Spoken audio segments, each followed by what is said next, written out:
இன்று நமக்கு கொடுத்திருக்கிற அழகிய சொற்பொருள். Taking risk for the reign of God. Taking risk for the reign of God. தமிழில் டேக்கிங் ரிஸ்க் என்றால் வழக்கமா நானே சொல்லியிருப்பாங்க. டேக்கிங் ரிஸ்க் என்றால் சவால்களை சந்திப்பு. எதற்காக? The reign of God. இது reign, kingdom of God என்று சொல்லுகிற வார்த்தையை பயன்படுத்திக் கொண்டிருந்தோம்.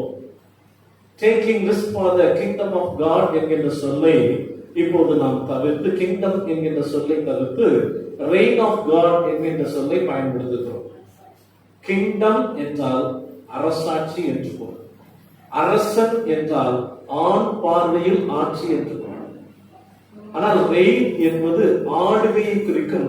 அது பால் வேறுபாடற்ற ஒரு சொல்லை குறிப்பதாக இருப்பதால் இப்போது taking risk for the reign of God, இறை ஆளுகைக்கான எதிர்கொள்ளும் சவால்கள் என்கின்ற சிந்தையை நாம் பெற்றுக்கொள்ள அழைக்கப்படுகிறோம். இந்த சிந்தை என்பது எதிர்கொள்வது என்பதை காட்டிலும் இந்த ரிஸ்க் என்பது வெறும் சவால் மாத்திரமல்ல, இடர்பாடுகளையும் துன்பங்களையும் அந்த வார்த்தை குறிக்கின்றது. ரிஸ்க் என்பதற்கு துன்பம் என்றும் பொருள்படும். ஆகவேதான் இடர் என்ற அந்த சொல் பயன்படுத்தப்படுகிறது. ஆகவே இப்படி நான் மொழிபெயர்க்கிறேன், இறை ஆளுகைக்காக இடர்பாடுகளை ஏற்றல், இறையாளுகைக்கென்று இன்னல்களை ஏற்றல் என்கின்ற சொற்பொருளை நாம் சிந்திக்க அழைக்கப்படுகிறோம்.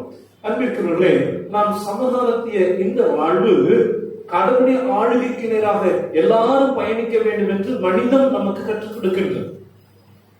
அதனால்தான் நாம் எல்லாருமே நமக்கென்று உழைத்தாலும் கூட இந்த உழைப்பு பொதுவான மானுடத்திற்கான உழைப்பாக இருக்கிறது. ஆசிரியர் இருக்கிறார், ஆசிரியருடைய உழைப்பு அது தனக்கான உழைப்பா?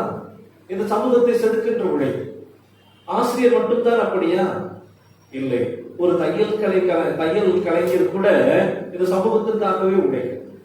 ஒரு சட்டை அல்லது நாம் கொடுத்துக்கின்ற ஒரு உடை, ஒரு சட்டை எடுத்துக்கொள்வோமே, ஒரு சட்டை இருக்கிற அதிகபட்ச விலை கொடுத்து நம்ம யார் வாங்கியிருப்போம்? யாராவது ஒருவர் வாங்கியிருப்போம். எவ்வளவு விலை கொடுத்திருப்போம்? நான் போட்டுக்கிற சட்டையோட விலை அதிகம் அப்படின்னு சொன்னா எவ்வளவு? நம்ம சர்ச் 1000 ரூபாய், 1000 ரூபாய்க்கு இன்னும் கொஞ்சம் மேல 2000, சரி இன்னும் கூட சேர்த்து வச்சோம் 5000 ரூபாய் ஒரு சட்டையுடைய விலை. அப்படி போட்டு வரணும் யாராவது இருக்காங்களா? இல்ல. 5000 ரூபாய் விலைக்கு ஒரு சட்டையை நாம் வாங்குகிறோம் என்றாலும் கூட இப்போது நிறுத்திவிட்டு 5000 ரூபாய் கொடுக்கிறோம். நீங்களே 5000 ரூபாய்க்கு சட்டையை தயாரிக்க வேண்டும் என்று சொன்னால் சட்டையை 5000 ரூபாய் தயாரிக்க முடியுமா? தயாரிக்க முடியுமா? சட்டைக்கான முதல்ல அடிப்படையில பருத்தி வேண்டும். பருத்தி வேண்டும் என்று சொன்னால் அதற்கு விளைவிப்பதற்கான இடம் வேண்டும். ஒரு இடத்தை வாங்கி அந்த இடத்தில் பருத்தியை போட்டு அதிலிருந்து நூலை எடுக்கலாம் என்ற அறிவு வருவதற்கு காத்திருந்து, அந்த ஞானம் வந்த பிறகு பருத்தியை விதைத்து அந்த பருத்தியை எடுத்து மறுபடியும் என்ன செய்ய வேண்டும்? நூலாக நூற்க வேண்டும். நூலாக நூற்பதற்கான தொழில்நுட்பத்துக்கு எத்தனை ஆயிரம் ஆண்டுகள் நாம் காத்திருக்க வேண்டியிருக்கும். அந்த நூலை வண்ணமேற்றுவதற்கு அதற்கான தொழில்நுட்பம், வண்ணமேற்றிய நூலை ஆடையாக அதை நெய்வதற்கு நெசவு தொழிலுக்கு எத்தனை காலம் காத்திருந்திருக்க வேண்டும். அந்த நெசவு செய்து அந்த துணியை அதை உடையாக மாட்ட வேண்டும் என்றால் வெட்டி தைக்க வேண்டும். தைப்பதற்கான தொழில்நுட்பம் இன்னொரு முறை. அதை வெட்டி அதை நம்முடைய உடல் ஏற்றுக்கொள்கிற அளவுக்கு கொண்டு வருகிற தொழில்நுட்பம். இவையெல்லாம் வெறும் 5000 ரூபாய் செய்துவிடவே முடியாது. நாம் எல்லாரும் கூட்டாக ஒட்டுமொத்த மாநிலத்திற்கென்று நாம் உழைக்கிறோம். நீ எந்த பணியை செய்தாலும் சரி, எந்த வேலையை செய்தாலும் சரி, நான் ஒரு வீட்டு வேலைக்குத்தான் போகிறேன் என்று சொன்னாலும் கூட அதுவும் மறைவாக ஏராளமான பணிகளை செய்கின்றன. இந்த சமூகத்தில் நாம் பிறந்தது முதல் மறிக்கின்ற வரை நமக்கென்று கோடான கோடி பேர் உழைக்கிறார்கள். பிறருக்கென்று நாம் எல்லாரும் சேர்ந்து உழைத்துக் கொண்டே இருக்கிறோம். நாம் உண்பது, உடுத்துவது, உறங்குவது, போவது, வருவது, கற்றுக்கொள்வது, பெற்றுக்கொள்வது, கொடுப்பது எல்லாவற்றையும் பிறருக்கென்றே உழைக்கின்ற ஒருவராக நாம் ஆகியிருக்கிறோம். ஆனால் இந்த சமூகத்தில் பிறருடைய உழைப்பை எதுவும் செய்யாமல் சுரண்டுகிற சாத்தானின் கூட்டமும் இருக்கு செய்யும். 6-7 ஆண்டுகளுக்கு முன்பு 264வது இடத்தில் இருந்த ஒரு பணக்காரன் இன்று உலகிலேயே 2வது நிலை அடைந்திருக்கிறார் இல்லையா? அப்படி 2வது நிலை அடைவதற்கு அவர் எவ்வளவு உழைத்தார்? பாவம், நாங்கள் எப்போதெல்லாம் எங்கள் வாகனத்தில் எரிபொருளை நிரப்புகிறோமோ, என்னுடைய பயன்பாட்டுக்கு நிரப்புகிற போதெல்லாம் அவன் கஜானா நிரம்பிக் கொண்டிருக்கிறான். நான் எவற்றையெல்லாம் பயன்படுத்துகிறேனோ அவற்றின் மூடெல்லாம் இன்னொருவருடைய கஜானா நிரப்புவதற்கான அரசு திட்டங்கள் தீர்மானிக்கப்படுகின்றன. என் கண் எதிரே என்னுடைய உழைப்பு கொள்ளையடிக்கப்பட்டுக் கொண்டிருக்கின்றன. அன்புக்குரியவர்களே, இப்படி ஒரு கூட்டம் சுயத்திற்கென்றே கொண்டிருக்கிறார். எதையும் தங்களுடைய பெயர்க்கென்றே நிலைநிறுத்தும்படி செய்து கொண்டிருக்கிறார். இவை சாத்தானின் ஆளுகையில் இருக்கின்ற சூழ்நிலையில் தான் நமக்கு தலைப்பு கொடுக்கப்படுகிறது. இறை ஆளுகை நோக்கி நாம் பயணிப்பதற்கு அழைக்கப்படுகிறோம். தன்னுடைய சுயநலத்திற்காக ஒரு பெருங்கூட்டம் மக்களுடைய நலனை மிதிக்கிற, நசுக்குகிற, கொள்ளையடிக்கின்ற ஒரு சமூகத்திற்கு முன்பாக நீங்களும் நானும் திருச்சபையும் இறை ஆளுகை, கடவுளுடைய ஆளுகை என்று இருக்குமானால் அந்த ஆளுகைக்கு நேராக இருப்பதற்கு நாம் ஆயத்தப்படும்படி கடவுள் நம்மை அழைக்கிறார். அதனால்தான் நாம் இன்று சிந்திப்பதற்கு என்று கொடுக்கப்பட்டிருக்கிற தலைப்பு இறை ஆளுகைக்கான இடர்களை ஏற்றல். இந்த இடர் எப்படி வருகிறது என்பதை குறித்து நாம் சிந்திக்க அழைக்கப்படுகிறோம். எஸ்தர் ராஜாத்தியின் புத்தகம் 3வது அதிகாரம் 11ஆம் திருவாக்கியம் இப்படியாய் சொல்லுகிறது. எஸ்தர் புத்தகம் 3வது அதிகாரம் 11ஆம் திருவாக்கியம். ஆமானை நோக்கி அரசன் அகாஸ்வேரு சொல்லுகிறான். என்ன சொல்லுகிறார்? உன்னுடைய பணத்தை நீ வைத்துக்கொள், அந்த ஜனத்துக்கு உன் இஷ்டப்படி செய். அந்த ஜனத்துக்கு உன் இஷ்டப்படி நீ என்னெல்லாம் அந்த ஜனத்துக்கு செய்ய வேண்டும் என்று நினைக்கிறாயோ அதை செய் என்று ஆமான் சொல்லுகிறார். அன்பானவர்களே, இந்த இடம் ஆகாஸ்வேரு ராஜா என்கின்ற காவியத்தில் ஒரு குறிப்பிட்ட பகுதி. பாலகாண்டம், உத்கலகாண்டம், இப்படியெல்லாம் பல காண்டங்கள் வருகிறதா பல காவியங்களிலே. அப்படி அகாஸ்வேருடைய பல காண்டங்களில் ஒரு காண்டம் எஸ்தர் ராஜாக்கு பற்றிய காண்டம். அந்த பகுதியில் இப்படி ஒரு நிகழ்ச்சி வருகிறது. என்ன நிகழ்ச்சி வருகிறது? ஆமான் அகாஸ்வேரு அரசனிடம் போய் சொல்லுகிறான், உமக்கு எதிராக ஒரு கூட்டம் இருக்கிறார்கள், அவர்களை அழிக்க வேண்டும். ஆகவே இந்த பொன்னை நீ வைத்துக் கொள் என்று சொல்லுகிறார். அரசன் சொல்லுகிறான், இந்த வெள்ளியை நீயே வைத்துக்கொள், உன் இஷ்டப்படி அவர்களை கொன்று குவி. நீ அதை முழு மாஸ்டர் தான் இந்த தமிழ் உங்களுக்கு வேலை. உன் இஷ்டப்படி செய். ஏன் இப்படி ஒரு நிகழ்ச்சி வருகிறது? 3ஆம் அதிகாரத்தின் முற்பகுதியில இந்த பகுதி ஆழமாக சுட்டுகிறது. 3ஆம் அதிகாரத்தின் முற்பகுதியில் நாம் வாசிக்கிறோம். இந்த எஸ்தர் அரசினுடைய அப்பாவுடைய தம்பி ஒருவர் அங்கே இருக்கிறார், அரண்மனை வாயிலில் இருக்கிறார். அவர் பெயர் மொர்தெகாய். இந்த மொர்தெகாய் என்ன செய்கிறாராம்? ஆமான் வருகிற போதெல்லாம் செய்கிறார்கள். என்ன செய்யவில்லை என்றால், ஆமான் வருகிற போதெல்லாம் அவருக்குரிய வணக்கத்தை இவன் செலுத்தவில்லை. அப்போ உடன் பணி செய்கிறவர் சொல்லுகிறார்கள், ஆமான் வருகின்ற போது நீ அவருக்கு வணக்கம் செய்ய வேண்டுமே. அவன் வணக்கம் செய்ய மாட்டேன் என்று சொல்கிறான். 3வது அதிகாரம் 2ஆம் வசனம், 3ஆம் வசனம், 4ஆம் வசனத்தில் அந்த செய்திகள் வருகிறது. 2ஆம் வசனத்தை குறைத்து யாராவது ஒரு வாசியுங்கள். ஆகையால்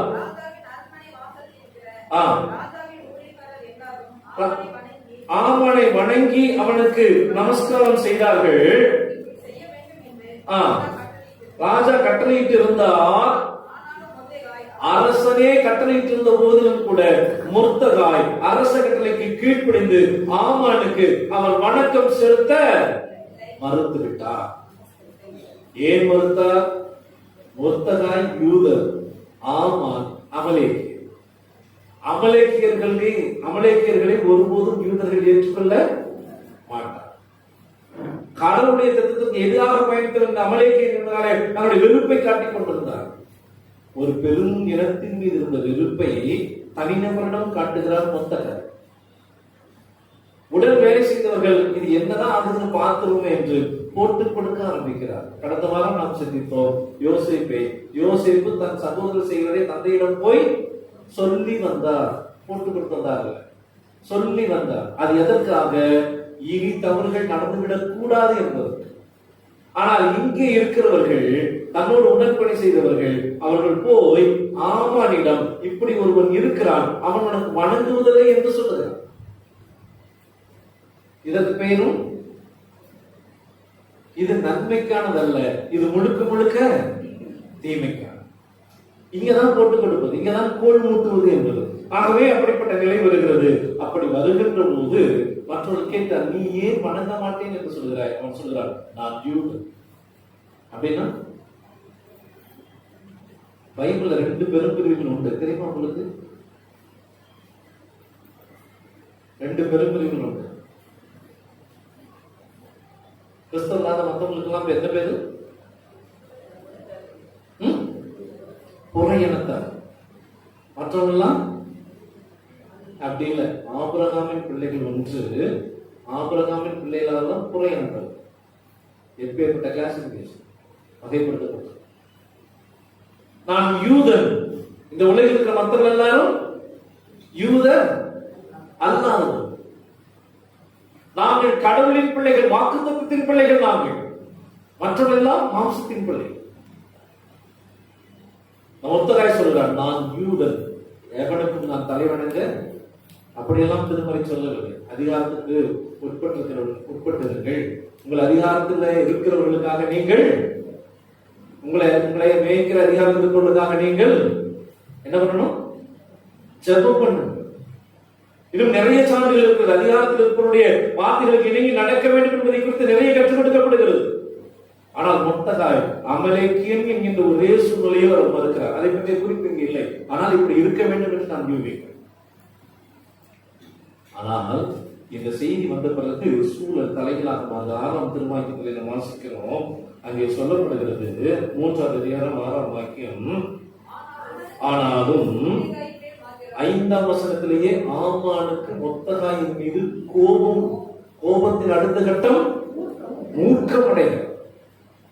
மூர்க்கமடைந்தவன் 6ஆம் வசனத்தில் சொல்லப்படுகிறது, ஆமானை மொர்தெகாயை மாத்திரம் அடிக்கிறது அவருக்கு அற்பகாரியமாக தோன்றுகிறது. ஆகவே என்ன செய்கிறாரா? வசனத்தை வாசிப்போம். 6வது வசனம். ஆனாலும் மொர்தெகாயின் மேல் மாத்திரம் கைகூடுவது அவனுக்கு அற்பமாக காணப்பட்டது. மொர்தெகாயின் ஜனங்கள் இன்னார் என்று ஆமானுக்கு அறிவிக்கப்பட்டபடியால் அகாஸ்வேரின் ராஜ்யங்களில் இருக்கிற மொர்தெகாயின் ஜனமாகிய யூதரை எல்லாரையும் சங்கதிக்க அவன் வகைதே. அன்பானவர்களே, இந்த மொர்தெகாய் அமலேக்கியன் என்கின்றதாலே தனிநபரை வெறுத்தான். இந்த ஆமான் மொர்தெகாய் யூதர் என்பதாலே யூத ஒட்டுமொத்த ஜனத்தையும் அடிக்க அவன் வகைதே.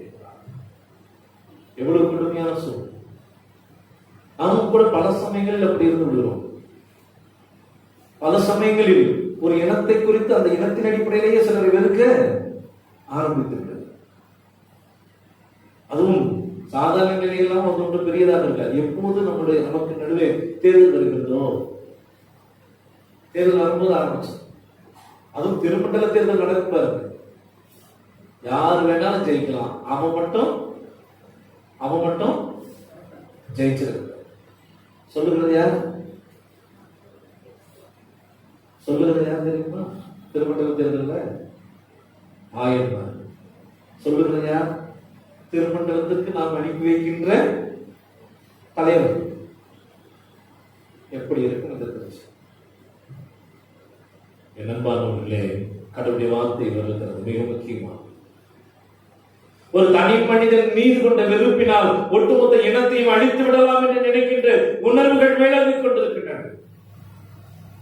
அவருடைய பிரதிபலிப்புகளை இப்போதும் இந்த சமூகத்தில் கண்டுகொண்டே இருக்கிறோம். தமிழகமா கல்வியில் வளர்ந்து வருகிறாங்களா? வைங்க அவங்களுக்கு ஒரு செக் நீட்ஸ் இல்லையா? பல்வேறு கட்டங்களிலே, பல்வேறு நிலைகளிலே இவருடைய வளர்ச்சியை தடை செய்வதற்கு திட்டங்கள் தீர்மானிக்கப்படுகின்றன. ஒரு இனத்தின் மீதான வெறுப்பை உமிழ்கின்ற கூட்டமாக சாத்தானின் ஆளுகையை விரிவுபடுத்துவதாக இந்த சமூகம் வாழ்ந்து கொண்டிருக்கிறது. அவற்றுக்கு நடுவில் தான் நீங்களும் நானும் இறையாளுகை கொண்டு வருவதற்கு, கடவுள் ஆட்சி செய்கிறார் என்பதை உணர்ந்து கொள்வதற்கு நாம் கொண்டு வருவதற்கு வைக்கப்படுகிறோம். எனக்கு பிடிக்காவிட்டால் ஒட்டுமொத்தமாக அழித்து அபாண்டத்தை விதைத்து விடு, தவறான காரியங்களை கொண்டு போய் சேர்த்து விடு, எவற்றை வேண்டுமானாலும் சொல்லிவிடும். அதில் எதையாவது ஒன்றை சொல்லிவிட்டு வேறொரு மீது காரியத்தை தூக்கி போட்டு எதை வேண்டுமானாலும் செய்வதற்கு இந்த சமூகம் சாத்தானின் தீயோனின் ஆளுகைக்குள்ளாக இருந்து கொண்டிருக்கிறது. அழகையின் ஆளுகைக்குள்ளாக இருந்து கொண்டிருக்கிற போது கடவுள் நமக்கு முன்பாக வைத்திருக்கிற அழைப்பு இறை ஆளுகை நோக்கி நாம் பயணிக்க வேண்டும் என்று அழைக்கிறார். என் அன்பிற்குரியவர்களே, இந்த செய்தியை அவன் அரசனிடம் கொண்டு போய் சேர்க்கிறான். எப்படி கொண்டு போய் சேர்க்கிறான்? வாசித்து பார்ப்போம். 3ஆம் அதிகாரம் 8ஆம் வசனம். அப்பொழுது ஆமான் ஆகாஸ்வேரு அரசனை நோக்கி சொல்லுகிறான்,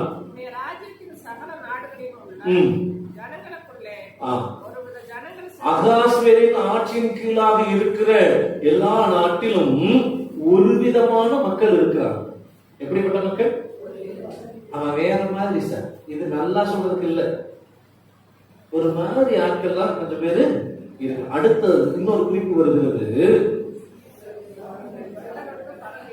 சத்தமா வாசிங்க. அவருடைய வழக்கங்கள் மற்ற மக்களுடைய வழக்கங்களுக்கு அது விகற்பமாக இருக்கிறது.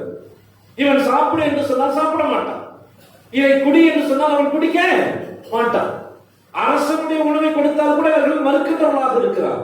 தானியேல், சாத்ராக், மேஷாக், ஆபேத் என்று சொல்கிற அந்த கூட்டம் அரசனுக்கான உணவை கொடுத்தார்கள். இவர்கள் அரச உணவை ஏற்க மறுத்து விட்டார். அரசன் குடிக்கின்ற பானத்தை கொடுத்தால் இவர்கள் குடிக்க உலகமே ஒன்றை ஏற்றுக்கொண்டால் இவர்களுக்கு அவருடைய வழக்கம் எப்படி இருக்கிறது? விகற்பமாக இருக்கு. ஒரு கூட்டத்தை பார்த்து சொல்லுகிறார்கள், எல்லாம் ஒரு மாதிரி இருக்காங்க, ஆனா இவர் மட்டும் எல்லாம் ஒரே மாதிரி பேச்சே வேறையான. கொஞ்சம் சொல்லுங்க. இங்கே ஆகாஸ்வேரு அரசனிடம் ஆமான் குற்றப்படுத்துகிறார், இவர்கள் கொஞ்சம் வேறு விதமான மக்கள், இவருடைய வழக்கங்கள் விகற்பமானவைகள். அதற்கு அடுத்தபடியாக சொல்லக்கூடிய வழக்கங்கள் விகற்பமானவைகள். அவர்கள் அரசனின் கட்டளைகளை கைக்கொள்வதில்லை. ஆனா ஆகவே அவர்கள் இப்படி இருப்பது அரசனுக்கு நியாயம். அப்படின்னு என்ன அர்த்தம்? தேச விரோதத்தை அவர்கள் செய்து கொண்டார் இல்லையா? என்னுடைய உணவு ஒவ்வொரு கறியும் உண்பதற்கு எனக்கு உரிமை இருக்குது. கோழிக்கறியை சாப்பிடுவேன், புறாக்கறியை சாப்பிடுவேன், ஆட்டுக்கறி சாப்பிடுவேன், மாட்டுக்கறியும் சாப்பிடுவேன். ஆனால் மாட்டிறைச்சி வைத்திருந்தார்கள் என்பதற்காகவே கொல்லப்படுகிறார்கள். எதன் அடிப்படையில்? நாட்டின் சட்டத்துக்கு விரோதமாக அவர்கள் இருக்கிறார், எங்கள் பக்திக்கு விரோதமாக இருக்கிறார், எங்கள் வழக்கங்களுக்கு விரோதமாக அவர்கள் இருக்கிறார். என்னுடைய உணவை யார் தீர்மானிப்பது? என்னுடைய மொழியை யார் தீர்மானிப்பது? என்னுடைய கல்வியை யார் தீர்மானிப்பது? இங்கே ஆமான் கொண்டவர்கள், அதிகாரத்தில் இருப்பவர்கள் எளிய மக்களுடைய வழக்கங்களை, எளிய மக்களுடைய வாழ்வியல்களை, எளிய மக்களுடைய பல்வேறு பண்பாடுகளை இவர்கள் கொச்சைப்படுத்துவதாக மாத்திரமல்ல, அப்படிப்பட்ட நபர்களை அழித்துவிட வேண்டும் என்று அவர்கள் துடிக்கிறார். கிட்டத்தட்ட நம்முடைய சூழ்நிலை அப்படியே வெளிக்காட்டிக் கொண்டே இருக்கு. இப்படிப்பட்ட சவால் நிறைந்த சூழல்களுக்கு நடுவில் தான் இன்றைய அழைப்பு நமக்கு கொடுக்கப்படுகிறது. கடவுளுடைய ஆளுகைக்கு நேராக நீங்களும் நானும் ஆயத்தப்பட ஆண்டவர் நம்மை அழைக்கிறார். அன்பானவர்களே, இப்படிப்பட்ட நிலையில் தான் இந்த உத்தரவாதத்தை யார் கொடுக்கிறார்? அரசன் கொடுக்கிறார், அகாஸ்வேரு கொடுக்கிறார். 3ஆம் அதிகாரம் 11ஆம் வசனம். ஆமானை நோக்கி, இந்த வெள்ளியை நீ வைத்துக்கொள், நீ இந்த மக்களுக்கு உன் இஷ்டப்படி என்ன வேண்டுமானாலும் செய். அப்படி என்ன இஷ்டத்தை கொடுத்தான்? இந்த அகாஸ்வேரு சொல்லுகிறான், நீ அவர்களை கொன்று போடுவதற்கு உத்தரவளிக்கிறேன். ஆகவே முத்திரை மோதிரத்தை கொடுத்து இப்படிப்பட்ட மக்கள் கொன்று போடும்படி அவன் திட்டம் தீர்மானிக்கிறார். இதை அந்தந்த நாட்டில் இதுவரை ஒரே மொழியை பேச வேண்டும் என்று சொல்லுகிறவன் அழிக்க வேண்டும் என்பதற்கு மாத்திரம் எப்படி அனுப்புகிறாராம்? அந்தந்த மொழி, அந்தந்த நாட்டில் இருக்கக்கூடிய மக்களுக்கு அந்தந்த மொழிகளில் அந்தந்த மொழியை பேசக்கூடிய ஆட்களை வைத்து இந்த செய்திகளை எல்லாம் கொண்டு போய் சேர்க்கிறார். இந்த சூழ்நிலை வருகிற போதுதான் மொர்தகாய் இந்த செய்தியை அறிந்துவிட்டு செய்தாராம். அதுக்கு அடுத்த அதிகாரங்களை வாசிக்கிறோம். அவர் தன் ஆடை இரண்டாய் கிழித்து ரட்டை உடுத்திக் கொண்டு அரண்மனையை நோக்கி செல்கிறார். ரட்டை உடுத்திக் கொண்டு அரண்மனைக்குள் செல்லவே முடியாது. யோசேப்பு சிறைச்சாலையிலிருந்து அரண்மனைக்கு வருகிற போது அவனுக்கு ராஜ வஸ்திரம் தெரிந்துதான் உள்ளே, அரண்மனைக்கான வஸ்திரம் தெரிந்துதான் அவனுக்கு உள்ளே அழைத்து சென்றான். அரண்மனைக்கு என்று ஒரு உடை இருக்கிறது, அந்த உடையை அணிந்து கொண்டுதான் அவன் உள்ளே செல்ல வேண்டும். நட்டை பிடித்துக் கொண்டு ஒருவனும் உள்ளே செல்ல முடியாது. ஒத்ததாய் அவன் நட்டுடித்தவனாக அரண்மனைக்கு வெளியே காத்திருந்து இந்த செய்தியை தன்னுடைய அண்ணன் மகள் எஸ்தருக்கு அனுப்பியிருக்கிறார். இப்போது எஸ்தர் யார்? அகாஸ்வேரு அரசனுடைய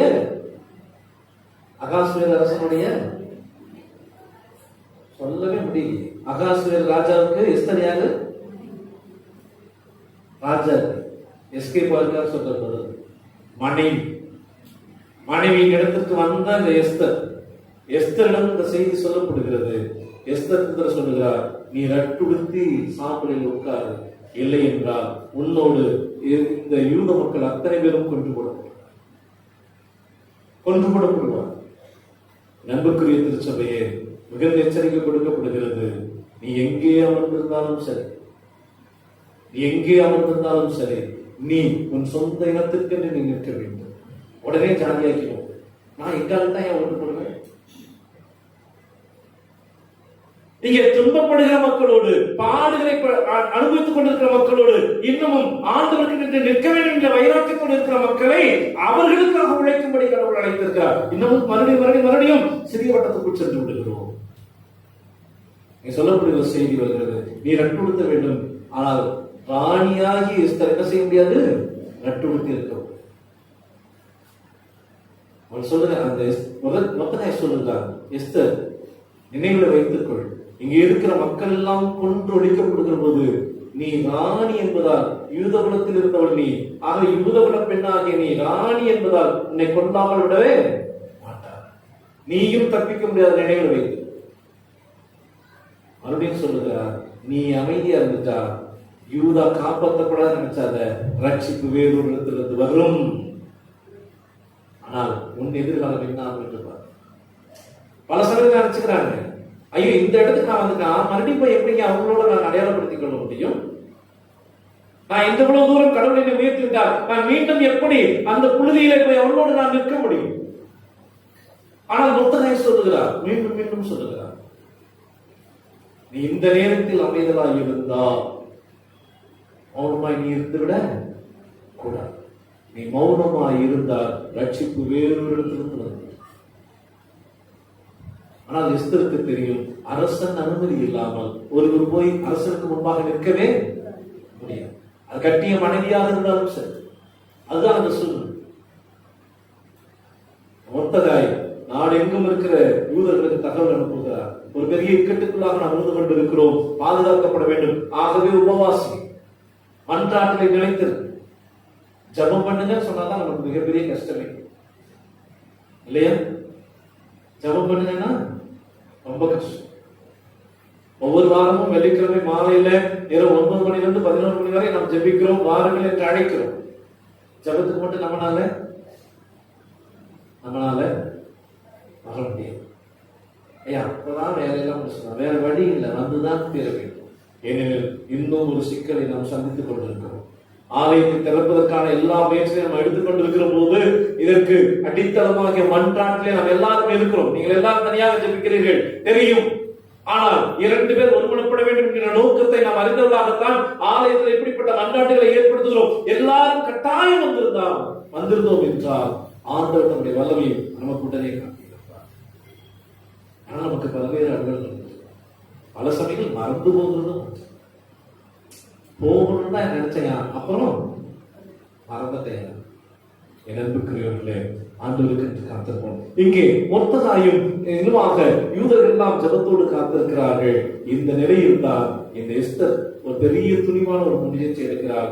நான் மரித்தாலும் பரவாயில்லை, அரசனுக்கு முன்பாக நான் போய் நிற்கிறேன். என் அன்புக்குரியவர்களே, என்ன இடர்பாடுகள் வந்த போதிலும் நான் ஆண்டவருக்கென்று நிற்கிறேன் என்பவர்களை ஆண்டவர் தேடிக்கொண்டே இருக்கிறார். நான் பல சமயங்களில் எதை பற்றியோ ஒழித்து கொள்கிறேன். எலெக்ஷன் வந்ததுக்கு அப்புறம் தான் தெரியுது, சர்டிபிகேட் கேட்டா ஐயா எனக்கு அதுல நான் இல்லையா அடுத்த வருஷம் பார்த்துக்கலாம், ஏன் சர்டிபிகேட் என்ன இருக்கு இல்ல, நம்ம எப்படிப்பட்டவங்க இருக்கு. நம்முடைய எப்படிப்பட்டவர்களாக நாம் வாழ்ந்திருக்கிறோம் என்பதை உணர்ந்து அழைக்கப்படுகிறோம். என் அன்புக்குரியவர்களே, கடவுள் நம்மை அழைத்துக் கொண்டே இருக்கிறார். சூழ்நிலை மாறுகிறது. எஸ்தர் போய் அகாஸ்வேரு அரசனிடம் சொல்லுகிறார், அகாஸ்வேரு அரசனிடம் என் இனம் அழிக்கப்பட போகிறது, என் இனத்தை அழிப்பதற்கென்று ஒரு கூட்டம் காத்துக் கொண்டிருக்கிறார்கள். இது ஒரு புறம் நடக்குது. 3 காட்சிகள் 3 வேறு விதங்களில் நடந்து கொண்டிருக்கிறது. இன்னொரு புறம் மொர்தெகாய் ஒரு கூட்டத்தை ஆயுதப்படுத்தி ஜெபித்துக் கொண்டிருக்கிறார். மொர்தெகாய் எஸ்தர் ஒரு கூட்டம் இருந்து கொண்டிருக்கிறது. இன்னொரு புறம் இந்த ஆமான் அழிப்பதற்கென்று ஆயுதப்படுத்திக் கொண்டிருக்கிறார். இந்த 2 கூட்டமும் பல காரியங்களை செய்து கொண்டிருக்கிற போது ஒரு நாள் அகாஸ்வேரு அரசனுக்கு தூக்கம் வராமல், ஆண்டவர் தூங்க விடுவாரா? தூக்கம் வரல, என்னென்னமோ செய்து வருகிறான், தூக்கம் வரவில்லை. அப்போதான் ஒன்றை யோசிக்கிறார், யாருக்காவது நான் செய்ய வேண்டியது ஏதாவது இருக்கிறார், நினைவு புத்தகத்தை எடுத்து வாருங்கள், அதை வாசித்து பாருங்கள். அப்போதுதான் இந்த மொர்தெகாய் ஒரு பெரும் சதியிலிருந்து அரசனை காப்பாற்றியதை நினைவு கூறுகிறார். அப்போது சரி, நாம் இத்தனை நாள் இதை செய்யாமல் போனதால் தான் இன்னைக்கு எனக்கு என்ன வரல, பல சமயத்துல தூக்கம் வரலன்னா நாம செய்ய வேண்டியதை ஒழுங்கா, நாம் நடக்க வேண்டியது ஒழுங்கா நடக்காம போயிட்டோம். இல்ல நடைய சொல்ற, கொஞ்சம் வாக்கிங் ஒழுங்கா போயிட்டா நல்ல தூக்கம், நாம நடக்க வேண்டியது ஒழுங்கா நடக்கல, தூக்கம் வரல. சார் அகாஸ்வேரு ஒழுங்காக நடக்காததை நினைவுகிறார் கடவுள்.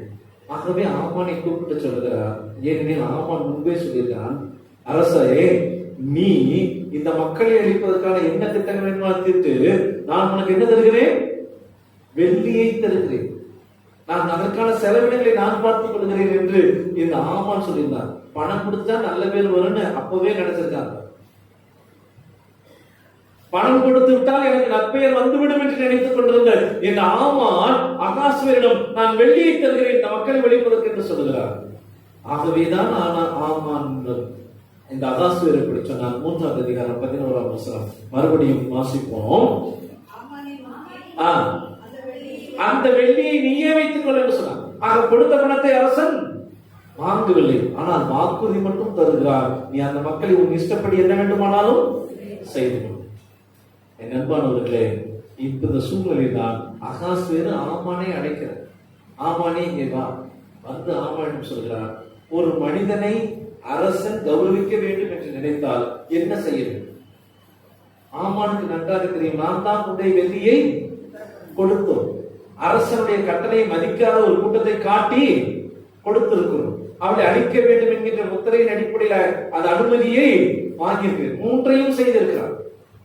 கொட்டி கொடுத்தவன், காட்டி கொடுத்தவன், இன்னமும் அனுமதியை வாங்கி இருக்கிறது. 3ஐயும் செய்தவன், 3ஐயும் செய்தவன். ஆகவே இந்த நற்பெயர் எனக்குத்தான் வரும் என்று மிகைப்படுத்தி சொல்லிக் கொண்டே இருக்கிறான். ஆம் அரசே, அரச உடையை அவருக்கு அணிவிக்க. யாருக்கு? அரசன் யாரை நினைத்திருக்கிறாரோ அவருக்கு. அது மாத்திரமல்ல, அவருக்கு கிரீடம் தெரிவிக்க வேண்டும். அப்புறம் முன்னோரும் பின்னும் அவனை ஓசனா ஓசனா என்று பாடுகிற துதிப்பாடிகளை ஆயத்தப்படுத்த வேண்டும். பிறகு ரதத்திலே ஏற்ற வேண்டும். போதும் போதும், நிறைய சொல்லிக் கொண்டே இருக்கிறார். போதும் அமைச்சரே, அண்ணா இன்னும் இருக்கிறது, ஒன்றும் போதும், இது போதும், நீ செய், இந்தபடி செய்ய வேண்டும். யாருக்கு வண்ணா? மொர்தெகாய் என்று வாசல் ஒரு பிச்சைக்காரன் வந்து பண்பாரு, அவனுக்கு உடைந்து போகிறான். அன்புக்குரியவர்களே, மிக முக்கியமான ஒன்று உங்களோடு நான் பகிர்ந்து அழைக்கிறேன். கடவுளுடைய ஆளுகைக்கு வர வேண்டும் என்று சொல்லுகிற போது தம்மை முழுமையாக கடவுளுடைய ஆளுகைக்கு நேராக அர்ப்பணிப்பதற்கு நாம் அழைக்கப்படுகிறோம். இந்த நிலையில் இன்னொரு காட்சி மாறுகிறது. எஸ்தர் அகாஸ்வேரை சந்தித்து தன்னுடைய இடிநிலையை சொல்கிறாள். அவன் அழுகிறார். அரசனுக்கு முன்பு ஒருவரும் அழவே கூட, அரசனுக்கு முன்பு சோகமாக இருந்து தன்னுடைய நிலை வெளிப்படுத்தியவர்கள் நெகேமியாவும் வருது. எஸ்ரா நெகேமியா வருகிறது. நெகேமியா ஏன் பானபத்திரக்காரன் அவன் அப்படி இருக்கவே, பான பாத்திரக்காரன் அப்படி இருக்கவே கூடாது. ஆனால் அரசன் ஏன் முகம் சரியாக இல்லையே? அங்கே ஒருவர், அடுத்தது எஸ்தர். எஸ்தர் அரசே, அரசனிடம் சொல்கிறார், என் இனத்தை அழிப்பதற்கென்று ஒரு கூட்டம் இருக்கிறது. என் அன்புக்குரியவர்களே, இந்த எஸ்தர் அரசியை போல உங்களுக்கு கொடுக்கப்படுகின்ற பொறுப்புகளிலே கடவுளுக்கென்று நிற்கிறவர்களை கடவுள் தேடிக் கொண்டிருக்கிறார். நமக்கு பிரச்சனை எங்க தெரியுமா? அப்படி பொறுப்புகளுக்கு நாம் ஆசைப்படுவதே, அப்படிப்பட்ட பொறுப்புகளுக்கு நம்முடைய பிள்ளைகளை ஆயத்தப்படுத்துவதே இல்லையே. அப்படிப்பட்ட பொறுப்புகளில் இருந்து மக்களுக்கான நன்மை செய்வதற்கான ஆட்களே இல்லையே.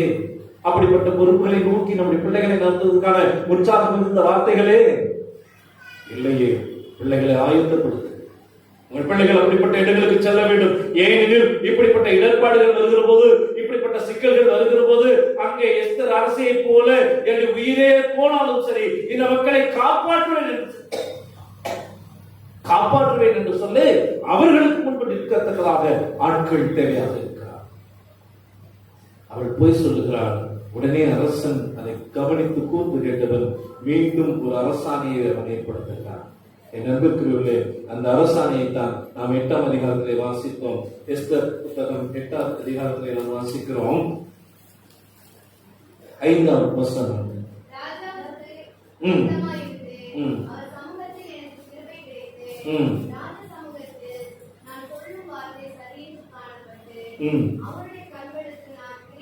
அவருடைய கண்களுக்கு நான் பிரியமாய் இருந்தால் ராஜாவின் நாடு எல்லாம் இருக்கிற யூதரை அழிக்க வேண்டும் என்று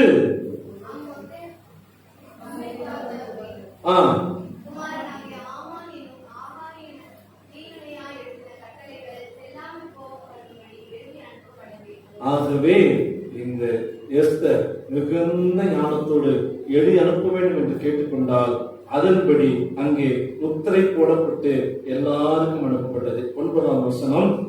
சீவான் மாதம் எனும் 3ஆம் மாதம் 23ஆம் தேதி அக்காலத்தில் தானே ராஜாவின் சந்ததிகள் அழைக்கப்பட்டார்கள். மொர்தெகாய் கற்பித்தபடி எல்லாம் யூதருக்கும் இந்து தேசம் முதல் எத்தியோப்பியா தேசம் உள்ள 127 நாடுகளின் தேசாதிபதிகளுக்கும் அதிபதிகளுக்கும் அதிகாரிகளுக்கும் அந்த நாட்டில் வழங்கும் அச்சரத்திலும் அந்தந்த ஜாதியார் பேசும் மொழிகளிலும் யூதர்களுக்கும் அவர்கள் அச்சரத்திலும் அவர்கள் மொழியிலும் இந்த கட்டளை எழுதப்பட்டது. இந்த யூதர்கள் மீது கை வைக்க கூடாது என்று சொல்லி ஒரு கட்டளை எழுதப்பட்டது. என்ன கட்டளை? 8ஆம் அதிகாரம் 12ஆம் வசனத்தை விரைந்து வாசியுங்கள். கொஞ்சம் எல்லாருமே கூட வாசிச்சுக்கலாம். எல்லாருமே கொஞ்சம் எடுத்து வச்சுங்க. எஸ்தர் புத்தகம் 8ஆவது அதிகாரம் 12ஆம் வசனம் 631ஆம் பக்கம்.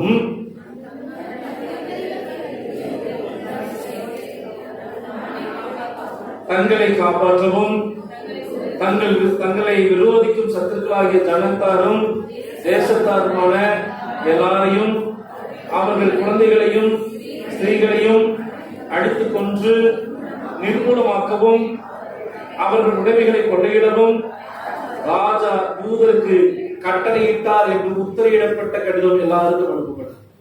அந்த பகுதியை வாசிங்க. அதுல ஏதாவது உங்களுக்கு இடர்கள் இருக்குதான்னு பாருங்க. உங்களுக்கு சங்கடமான பகுதி ஏதாவது இருக்கான்னு பாருங்க. கொஞ்சம் வாசிங்க, வாசிப்பாரு. அந்த வசனத்தில் ஏதாவது ஒரு பகுதி உங்களுக்கு இடம் உண்டாக்குதா? அல்ல அந்த வசனத்தில் ஏதாவது உங்களுக்கு இப்படி இருக்கக்கூடாது என்பதை போல ஏதாவது தோன்றுகிறதா? ஏதாவது இருக்கிறதா? ஒருத்தர் மட்டும் சொல்றாங்க, பெண்களையும் குழந்தைகளையும் அழித்து போடணும்னு ஒரு கடிதத்தை ராஜா அனுப்புவாரா? உண்மையில் மொழிபெயர்ப்பில் ஏற்பட்ட சிக்கல். எப்படி மொழிபெயர்த்திருக்க வேண்டும்? வாசிங்க. திருவிழியை பயன்படுத்துவதானால் திருவிழியத்தில் இந்த பகுதி வருகிறது, தெளிவாக வருகிறது. ஒவ்வொரு நகரிலும் உள்ள யூதர், ஒவ்வொரு நகரத்திலும் உள்ள யூதர் ஒன்று திரண்டு தங்களை பாதுகாத்துக் கொள்ளவும். அப்படியே வசனத்தை பார்த்துவாங்க. நல்ல தமிழ்ல இருக்கிறது. ஒவ்வொரு நகரத்தில் இருக்கிறவனும் யூதர்களும் ஒன்று திரண்டு தங்களை பாதுகாத்துக் கொள்ள அவர்களையும் அவர்களின் குழந்தைகள் பெண்கள் ஆண்கள் ஆகியோரையும் தாக்கக்கூடிய எந்த நாட்டையும் மாநிலத்தையும் சார்ந்த படைகளை அழித்துக் கொன்று ஒழிக்கவும் அவற்றின் உடைமைகளை கொள்ளையிடவும் தேவையான அதிகாரத்தை மன்னன் வழங்கினார். திருவிழியத்தில் இப்படிதான் மொழிபெயர்க்கப்படுகிறது.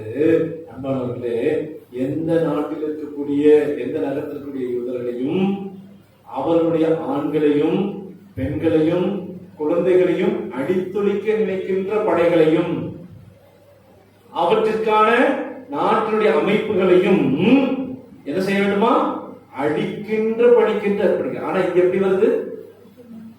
எவன்லாம் அடிக்கிறானோ அவனையும் அவன் சொத்துக்களையும் அவனுடைய கொண்டாட்டி பிள்ளைகளையும் கொன்றுபடி இந்த பகுதி சொல்லு. அப்படி அல்ல, நம்முடைய கடவுள் எளியவர்களை, அபலைகளை, ஒன்றுமில்லாதவர்களை அழித்துரைப்பவர் இல்லை.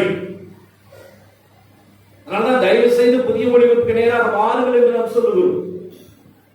திருவிழியத்தை போய் தயவு செய்து எடுத்து வாசித்து பாருங்க. அன்பானவர்களே, ரொம்ப முக்கியமான ஒன்று. அதனால் தான் கிறிஸ்தவர்கள், இன்னும் பல்வேறு மதத்தை சார்ந்தவர்கள் எல்லாரும் கூட இஸ்ரேல் ஹமாஸ் அந்த பிரச்சனைகளுக்கு நடுவில் இஸ்ரேலையும் கண்டிக்க ஆரம்பித்திருக்கிறோம். நாம் இஸ்ரேலுக்காக ஜெபிக்கிறோம், இஸ்ரேலின் சமாதானத்திற்காக நாம் ஜெபிக்கிறோம். அதே சமயத்தில் இஸ்ரேலினால் பாலஸ்தீனாவிலோ அல்லது அதை சார்ந்த காசா பட்டணங்களிலோ பெண்களோ குழந்தைகளோ மருத்துவமனையில் இருக்கக்கூடிய நோயாளர்களோ வயதானவர்களோ பாதிக்கப்படுமானால் அதை கண்டிக்க வேண்டிய பொறுப்பு ஒவ்வொரு கிறிஸ்தவர்களுக்கும் இருக்கிறது. நாம் ஏதோ ஒரு விதமான சமயம் சார்ந்த வெளிப்பாடுகளோடு கூடியவர்களாக மட்டுமே நாம் நடந்துவிட முடியாது. மாறாக கடவுள் நடத்துகிறார் என்பதை உணர்ந்ததாக இருப்பதற்கு நாம் அழைக்கப்படுகிறோம். அன்பானவர்களே, அதனால்தான் இப்பேற்பட்ட ஒரு பெரிய வாக்கியத்துக்கு நாம் அழைக்கப்பட்டிருக்கிறோம். நாம் எல்லாருமே ஆபிரகாமின் பிள்ளைகள் என்று அழைக்கப்படுறோம். ஆபிரகாமின் பிள்ளைகளுக்குள்ளதான் இப்ப அடிதடியே வந்திருக்கு, அடிதடியில போர் வந்திருக்கு. பல்வேறு நிலைகளிலே இப்படிப்பட்ட பிள்ளைகளை, இப்படிப்பட்ட பெண்களை, இப்படிப்பட்ட நோயாளர்கள் மீது தாக்குதல் நடத்துவதை ஒருபோதும் திருமறை ஏற்றுக்கொள்வதில்லை. அதனால நம் யூதர்கள் தானே, அதனால அவர் செய்யறதுதான் சரி, நாம் ஏற்றுக்கொள்ள வேண்டிய அவசியம் நமக்கு இல்லவே. நாம் கடவுளின் பார்வையிலிருந்து சாத்தானுக்கு எதிரான நிலைப்பாட்டில் இறையாளுகை கொண்டு வருவதற்கு உழைப்பதற்கு கடவுள் நம்மை அழைத்திருக்கிறார். அன்புக்குரிய திருச்சபை, மிகுந்த எச்சரிக்கையோடு இருப்பதற்கு நாம் அழைக்கப்படுகிறோம். ஒரு இனத்தை அழிப்பதற்கென்று திட்டங்கள் தீர்மானிக்கப்படுமானால் அல்லது மற்றவர்களை புறந்தள்ள வேண்டும் என்று திட்டங்கள் தீர்மானிக்கப்படுமானால் கடவுள் மொர்தெகாயை போன்றவர்களை எழுப்பிக் கொண்டே இருக்கிறார். மொர்தெகாயின் பலமாக அபலை பெண்ணாகிய எஸ்தரையும் கடவுள் பயன்படுத்துகிறார். அபலை பெண்ணாகிய எஸ்தர் தான் சொல்லுகிறார், என் உயிரே போனாலும் போகட்டும், நான் போய் அரசன் முன்பாக நிற்கிறேன். திருச்சபையே, இப்படிப்பட்ட அர்ப்பணிப்புகள் எப்போது வரப்போகும்? இந்த கடைசி காலம் எக்காலம் துணிக்கும். நான் எல்லாம் இந்த உலகம் அழிந்து போகும், நானும் ஆடி பாடி அதற்காக அழைக்கப்பட்டிருக்கிறார்.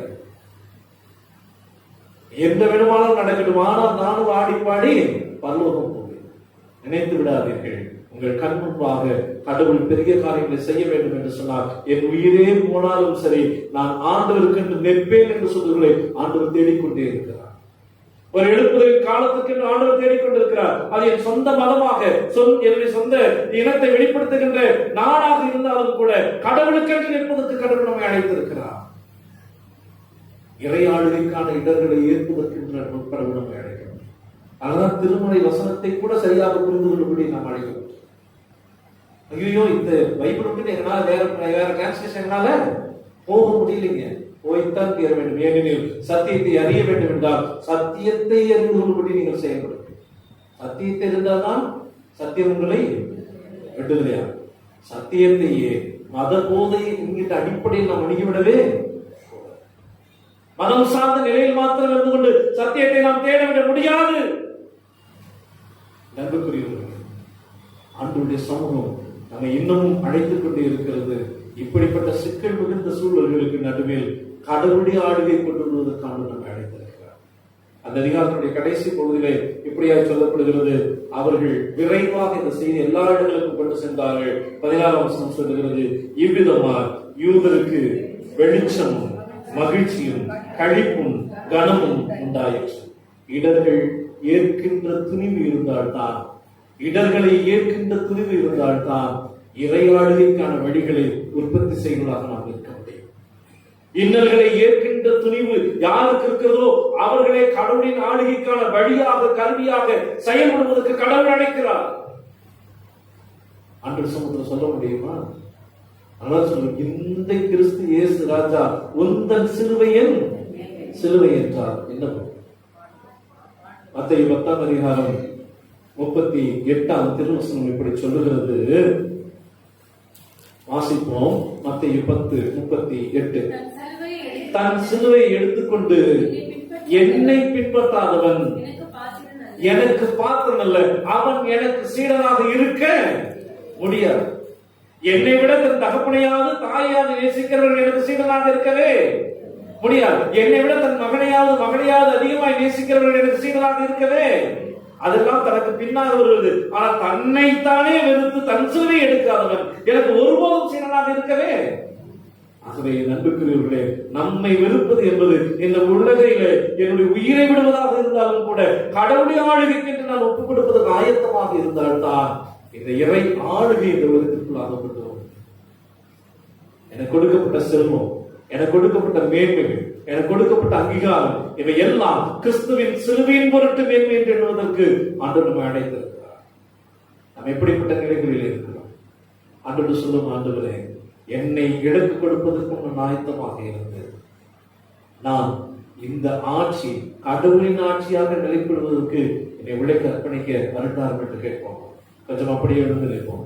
ஆண்டவர் சமூகத்தில் பேசுவோம். ஆண்டவரே, எங்களை சுற்றிலும் சுயநலம், எங்களை சுற்றிலும் தற்பெருமை, எங்களை சுற்றிலும் நான் எங்களுக்கு மட்டுமே என்று சொல்லுகின்ற ஆண்டவரே வெறுப்புணர்வுகள், யார் என்று தெரியாத சூழலில் மற்றவர்களை அழித்தொழிக்க நினைக்கின்ற ஆண்டவரே கடுமையான சூழல்களில் நாம் நின்று கொண்டிருக்கிறோமே.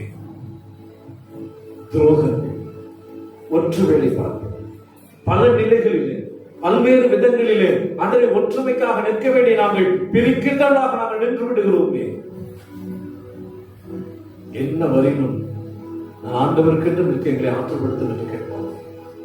ஆண்டவருக்கு சொந்த சொல்லுவோம், ஆண்டவரே, உங்கள் சிலுவை எனக்கு மேன்மையாக மாறட்டும்.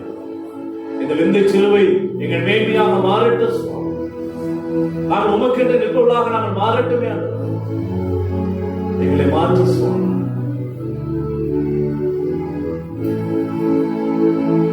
திகழ்ந்த செல்வம், உயர்ந்த கல்வி,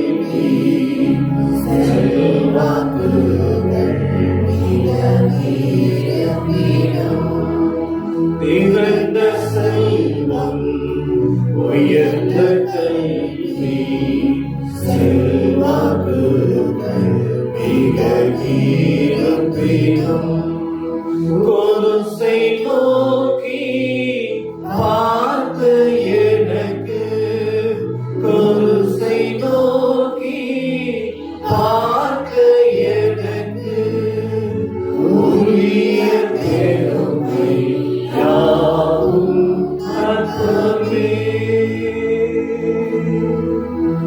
அன்பின் கடவுளே, எங்களுடைய எல்லா பெருமையும் அற்பமானது. எங்களுடைய கல்வியோ, எங்களுக்கு கொடுக்கப்பட்ட ஞானமோ, இந்த சமூகத்தின் மேம்பகளோ எங்களை ஒன்றும் செய்யல. அதுவே உங்களுடைய இறை ஆளுகைக்கு என்று எந்த சிலுவைகளை ஏற்க எங்களை நாங்கள் அர்ப்பணிக்கிறோம் சுவாமி. இந்த அன்பை இந்த உலகத்திற்குள் நாங்கள் கூவி அழைக்கிறோம் சுவாமி. இந்த அன்பு அன்பை குழந்தைகளை பாதுகாக்கின்ற அன்பு, இந்த அன்பு பெண்களை பாதுகாக்கிறது, இந்த அன்பு அபலையானவர்களை பாதுகாக்கிறது என்பதை இந்த உலகத்திற்கு நாங்கள் உறக்க சொல்லணும் சுவாமி. எங்கள் வழக்குகள் பிறருக்கு ஆண்டவரே அது விசித்திரமாக தோன்றலாம், அது விகற்பமாக தோன்றலாம். ஆனால் நாங்கள் உண்மையே பற்றிக் கொள்வதற்கு எங்களை ஆற்றல்படுத்தும் ஆண்டவரே. இந்த உலகத்தில் உமக்கு சான்றாய் நிற்கும்படி எங்களை நடத்தும் என்று கேட்போம். எங்களை நடத்துக சுவாமி. இந்த விந்தை அன்பு கீழாய் என்ன காரிகை இந்த விந்தை அன்பு கீழாய் என்ன காரிகை எந்த